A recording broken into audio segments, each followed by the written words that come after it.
You are listening to Viewpoints from Place Cloud.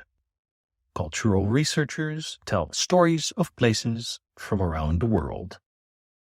For the full multimedia experience and to support the creators you enjoy, visit placecloud.io. Breathe in. If you're fortunate enough, you should be inhaling the at times overwhelming scent of one of London's most popular meals, fried chicken and chips. In today's London, if you walk through any remotely multicultural or working class neighborhood at around 3:30 p.m., you will see evidence of the importance of establishments like the one before you. There will be clusters of between 4 and 20 children in matching school uniforms headed full steam ahead to the local chicken shop. Or, having just visited the chicken shop, you will see them carrying standardized, brightly colored boxes with images of cartoon chickens while waiting for buses or in a public gathering spot. The children tend to be diverse in terms of age, race, and gender, a portrait of contemporary London youth.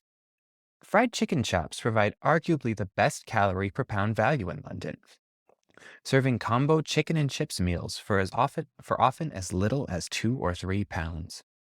The first dedicated fried chicken shop in London did not open in multicultural Hackney or Brixton or even in the West End.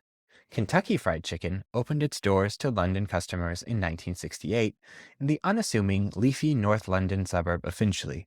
In some ways, it made complete sense for wealthier suburbanites to be the first to experience the international expansion of an American corporate fast food restaurant. When KFC first opened in Britain, the target customer was an affluent middle-class suburban family, able to afford the occasional meal or takeaway. KFC franchises opened across London as part of a broader American invasion of high streets that included McDonald's and Pizza Hut. Their expansion was accompanied by British-owned businesses following the American fast food style model, particularly during the 1980s. The mid to late 1980s saw turbulence in the fried chicken sector that led to a proliferation of non-KFC shops throughout London, like the one you see in front of you. In March of 1984, the Thatcher government imposed a VAT on takeaway food. This predictably hurt the bottom line for franchisees. Adding on to that, in 1986, parent company of KFC, Nabisco, sold the rights of the company to PepsiCo, which accelerated the evolution of London's chicken shops. PepsiCo wanted franchisees to turn away from the relationships that some local franchises had developed with the late-night post-pub crowd and follow the lead of restaurants like Wimpy by returning to a family-friendly image that the original London KFC had cultivated. This required already financially strained franchise owners to invest between £15,000 and £500,000 in their locations. Many franchisees could not afford this, especially in light of the recent VAT-stunted growth. Others simply did not want to invest the required capital in their locations. These franchisees broke ties with KFC and formed their own chicken chains, which were the earliest examples of the types of chicken shops that can be found in the early 21st century. These shops adopted similar naming conventions and color schemes to KFC, but retained independent identities. Dixie Fried Chicken and Favorite Fried Chicken were two of these spin-off chains. These franchises sought to be something different from KFC. Instead of catering to middle-class whites, they sought to expand and reimagine the chicken market. Dixie Chicken's corporate history describes their founders as two very accustomed businessmen who had a foresight for a chicken brand which could cater to the diversified population of the UK. As such, Dixie was the first UK chicken chain to sell halal chicken to its customers.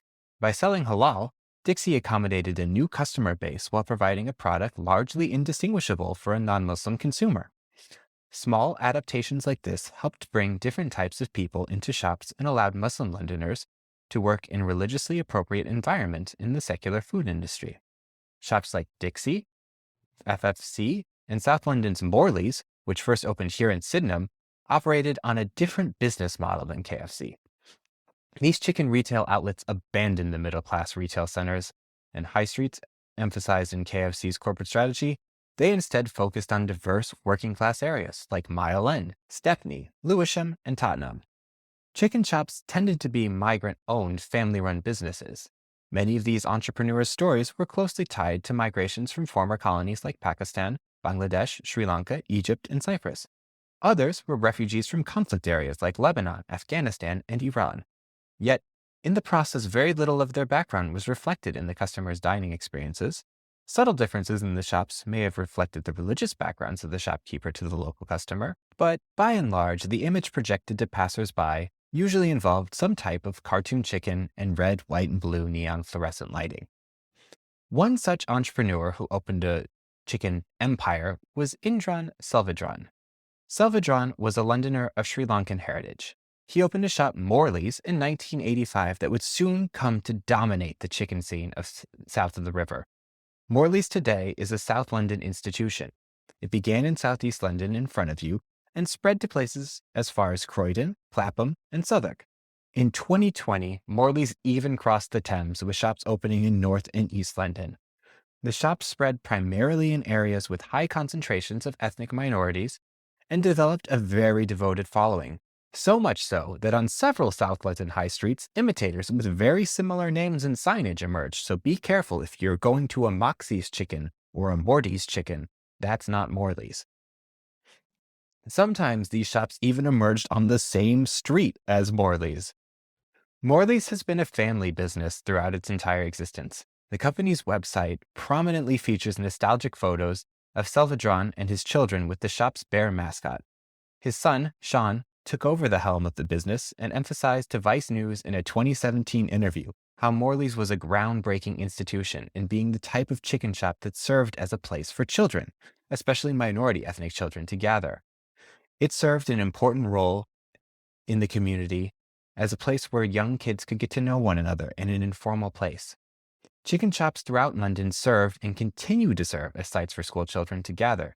Typically, the students are from local and nearby schools, but there are instances where multiple schools serve the same local chicken shop. Even if all the students came from the same school, the chicken shop still offered a venue where young people, and in this case, very young people, from a variety of cultures and backgrounds can interact with each other in a way that they can't always do elsewhere. For some, it acts as a refuge between school and home, a place to gather with their friends, and for others, it's a place to work, to get your first job. While visits to chicken shops have become particularly common among young men, young women have also engaged in the after-school snacking as well. There has also been, in the very recent past, a hipster craze around chicken shops, with young people flocking to the latest shop reviewed on the YouTube channel Pangus Munch, or buying chicken shop clothing, or even eating in upscale imitations of the neon-signed high street staples. Goldsmiths University of London even led what was dubbed a, quote, safari to the local New Cross chicken shops. There's become a certain preservationism and nostalgia feeling associated with these chicken shops, sort of like the 1980s transformation of pubs into gastropubs. And I'm sure that an excellent historical analysis will be written in time by future historians with the benefit of hindsight and analytical distance.